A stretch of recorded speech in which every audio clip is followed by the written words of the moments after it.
Nous sommes la classe de CM2A de l'école Charlotte Delvaux, à Aubervilliers en Seine-Saint-Denis. Nous avons travaillé avec notre maître sur les enfants réfugiés d'hier et d'aujourd'hui, en lisant des témoignages de BD, des extraits de livres sur ce sujet, et nous avons décidé de créer le journal imaginaire d'Ania, une petite fille ukrainienne. Fondée par Sabine Zlatin et son mari Miron Zlatin, cette maison accueillait des enfants de différentes nationalités, leur offrant un abri contre les persécutions. Entre mai 1943 et avril 1944, 105 enfants ont trouvé refuge.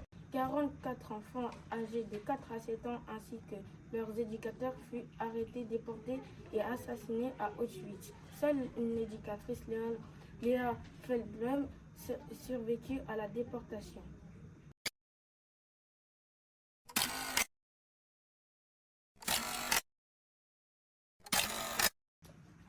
Après la rafle, Sabine Zlatin retourna à Isieux malgré les risques et récupéra les lettres, dessins et documents laissés par les enfants. Ces précieux témoignages sont aujourd'hui conservés à la Bibliothèque nationale de France. Nous avons décidé de prendre l'exemple de Georges Alpert. Ces lettres, accompagnées de dessins témoignant de son courage et de son espoir malgré les circonstances. Voici quelques extraits de ces lettres. Dans une lettre, Georgie décrit une journée typique à la maison des enfants. Chers parents, aujourd'hui, nous avons fait une promenade dans les bois. Nous avons ramassé des fleurs et joué à cache-cache. Le soir, nous avons chanté des chansons autour du feu.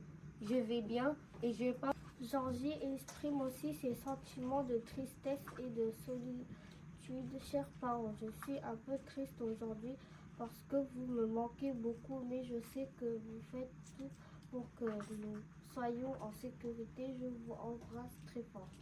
Malheureusement, le 6 avril 1944, Georgie fut arrêtée avec 43 autres enfants et 7 adultes lors de la rafle de la maison d'Isieux.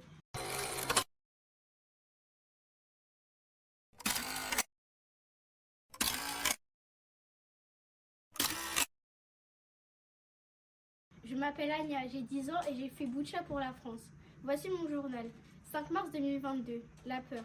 Aujourd'hui, je ne suis pas allée à l'école. De toute façon, il n'y a plus d'école. Il y a juste des bruits qui font trembler la maison, des explosions qui font vibrer les vitres. Maman ne me laisse plus regarder par la fenêtre. Elle dit que ce n'est pas un spectacle pour les enfants. Mais je sais ce qui se passe. J'ai vu les tanks passer dans la rue. J'ai entendu les voisins crier. Papa est parti aider à barricader l'entrée de l'immeuble. Quand il est revenu, il avait du sang sur la manche.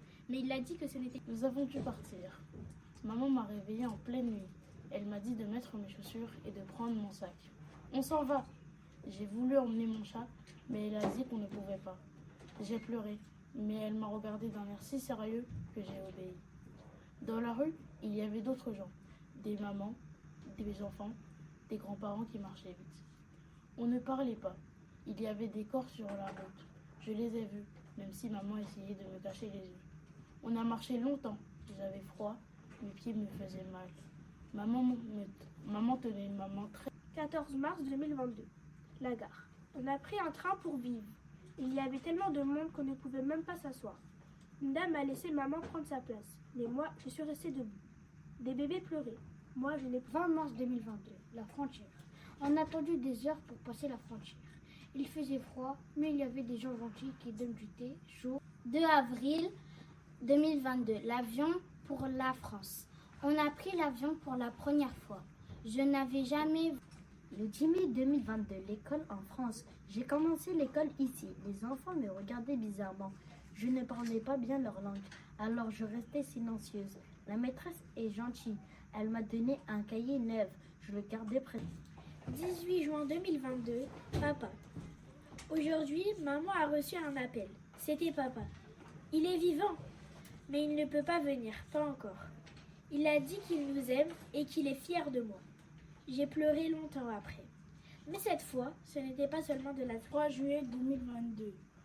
je commence à comprendre le français. J'ai une amie qui s'appelle Clara. Elle me montre comment dire des mots nouveaux.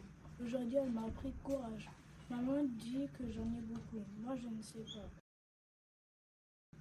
Aujourd'hui, les enfants réfugiés font preuve d'une résilience similaire, trouvant des moyens de s'adapter et de continuer à espérer malgré les traumatismes.